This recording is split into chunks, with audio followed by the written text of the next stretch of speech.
చెప్పి ఇంత దూరం నడిపిస్తుంది ఏం పని ఉందనే నేను ఏదో అర్జెంట్ వస్తున్నా ఏం పని ఉంది చెప్పు. అయ్యో అదేం కాదక్క నేను బాధ పెట్టాలని కాదు కానీ ఇంత దూరం ఇక్కడ ప్రశాంతంగా ఉంది వాతావరణం ఇన్నైతే బాగుంటదని పిలిపించిన నాకు తెలియకుండా వంటల ప్రోగ్రామ్ చేస్తున్నావంట కదా మన సబ్స్క్రైబర్స్ అడుగుతున్నారు పిచ్చకతోని సేమియా పాయసం ఎలా చేయాలి ఎప్పుడు ఒకలాగానే ఉంటుంది వెరైటీగా సేమియా పాయసం అయితే చెప్పేవని మన సబ్స్క్రైబర్ అయితే అడిగిరు అందుకనే నేను ఇక్కడ పిలిపించినక్క.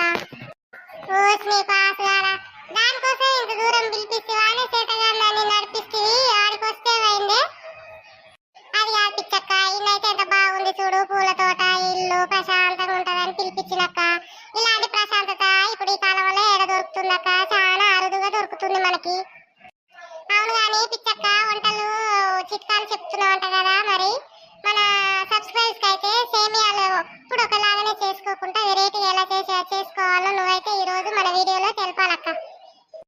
అదంత భాగ్యమే నాక చెప్తా పాటు సేమియా పాయసం గురించి అలా మంచిగా చెప్తా మధురంగా చాలా బాగుంటది కమ్మగా మళ్ళా చేసుకొని తినాలనిపిస్తుంది అంత కమ్మగా ఉంటుంది సేమియా పాయసం. నేను ఈ రోజు వెరైటీగా ఎలా చేసుకోవాలో మీకు చెప్తాను. ఐటమ్స్ అయితే నోట్ చేసుకోండి. పాలు ఒక హాఫ్ లీటర్ అన్న ఉండాలి ఎందుకంటే చిక్కగా ఉండాలి వాటర్ కలిపితే ఏంటంటే టేస్ట్ ఉండవు అనమాట.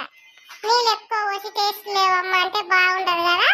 ఒక లీటర్ పాలు తీసుకోవాలి మంచిగా ఒక పావు కిలోని సేమియాలు తీసుకొని సేమియాలు ఒక పావు కిలో లీటర్ పాలు అల్లపు మంచి ఒక చిన్న సైజు లేతది సోరకాయ డ్రై ఫ్రూట్స్ పచ్చి కొబ్బరి ఇవన్నీ ఒక దగ్గర వేసుకొని పెట్టుకోవాలి. పెట్టుకున్నాక మంచిగా పాలు పొయ్యి మీద పెట్టాలి. పొయ్యి మీద పెట్టినాక అల్లం ఏం చేయాలి ఏలకాయ వేయాలి మంచిగా టేస్ట్ కోసం. అయితే ఏలకాయ వేసినాక అది మరుగుతుంటది మనం ఇంకో పొయ్యి మీద ఏం చేయాలి